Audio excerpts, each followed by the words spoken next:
I think that all people should have the choice to end their own life and have the legal right to physician-assisted suicide. All people? So, if a woman in an abusive relationship wanted to die, do you think she should be able to order a doctor to end her life? No. Of course not. I mean that people who are terminally ill, in constant pain, or disabled who want to die should have the right to have a doctor end their life. So, if a disabled woman was in an abusive relationship and wanted to die, you think she should have the right to have a doctor end her life? Don't be silly. Would you quit with this abusive relationship example? If a woman, disabled or not, is being abused, you try to help her get out of the relationship. That's a completely different issue. Is it? If that disabled woman was in a nursing home and wanted to die, should we help her get out of the nursing home or should we help her die? She might not be able to live outside of the nursing home. Her desire to die may be a rational, informed choice. I could ask you about how the lack of supported living arrangements indirectly coerces disabled people into wanting to die. But let's not go there right now. So you're saying that everyone shouldn't have the right to die, only those people who are making an informed choice? That's right. Okay. Now I'm confused. You started off saying that everyone should have the right to die. Now you're saying only some people should have the right to die. Which is it? Don't be deliberately obtuse. I'm saying that people who can make an informed choice about ending their life should have the right to legally assisted suicide. Who decides if a person's choice is an informed choice? Look. Usually there's a series of 2 doctors or a hospital ethical board that decides. Okay, now you've really confused me.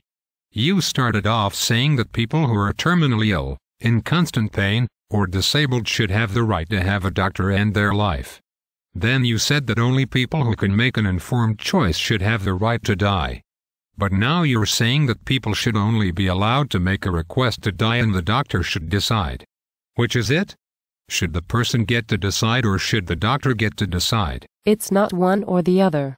The person makes the decision in consultation with their doctor. What happens if they disagree? What do you mean? What happens if the disabled woman in a nursing home wants to die but her doctor decides she's depressed and prescribes antidepressants? Who do we believe? Well, in that case, the doctor, because it's not an informed decision. The doctor is best able to make an informed decision. So, you're saying the doctor should have the ultimate decision-making authority about ending someone's life? Well, yes, if you put it that way. All I'm saying is that a person should have the legal right to request assisted suicide and the doctor should have the legal right to administer a painless death. I know, I understand that. I'm just trying to figure out the complexities. I don't see this quite as straightforward as you do. If we legalize euthanasia, we don't give people the right to choose. We give people the right to request and we're giving the doctor the right to decide. I'm just wondering what happens when the doctor says no. You're splitting hairs. End-of-life decisions are usually really obvious. If the person is in constant pain and wants to die, they should have that right. What if the doctor is able to manage the pain but the person still wants to die? Should the doctor honor the patient's wishes or abide by his or her own judgment? After all, you just said, doctors should only abide by informed decisions but the doctor is the one, you said, who is best able to make an informed decision. A bit of a strange premise but I guess I can go along with it. But a lot of the times the pain can't be managed. Actually, that's not true. If you look at the field of palliative care, pretty well all pain can be managed. It's the degree of debilitation that usually causes people to want to end their life. Okay, let's suppose the person becomes really disabled. They still should have the right to request the doctor to end their life. Do you think it's possible for a significantly disabled person to have a wonderful life? Okay, it might be possible sometimes. But usually it's not possible. And there are some situations where a wonderful life is impossible. Like what? For example, if you can't move and have to have someone help you to do everything. But I know lots of quadriplegics who need personal care and help to do everything but they live wonderful lives. Look at Sam Sullivan. He's a quadriplegic who can't move and he became the mayor of Vancouver. But everyone's not Sam Sullivan.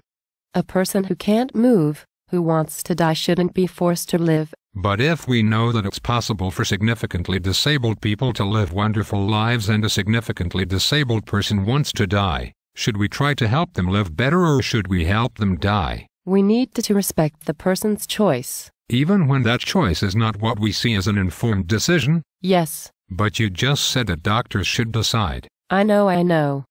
But an able-bodied doctor doesn't know what it's like to have a significant disability, and doesn't have the right to tell them how they should live, or even if they should live or die. So if an abused woman doesn't see any point of living, you said we should help her see the possibilities of a different life. But if a significantly disabled person doesn't see any point in living, you're saying we should help him or her die. Why is there a difference? Because when you're significantly disabled, wanting to die is a rational choice because there isn't any hope. You're confusing me again. You just said that it's possible for a significantly disabled person to live a wonderful life, but now you say that there's no hope for significantly disabled people. Yes, it's possible for a significantly disabled person to live a wonderful life. But I wouldn't want to be disabled.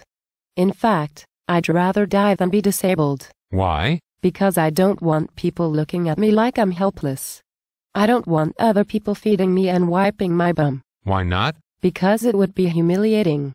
I'd lose all my dignity. But there are thousands of quadriplegics who need other people to feed them and wipe their bum, and they live wonderful lives with no loss of dignity. But that is their choice.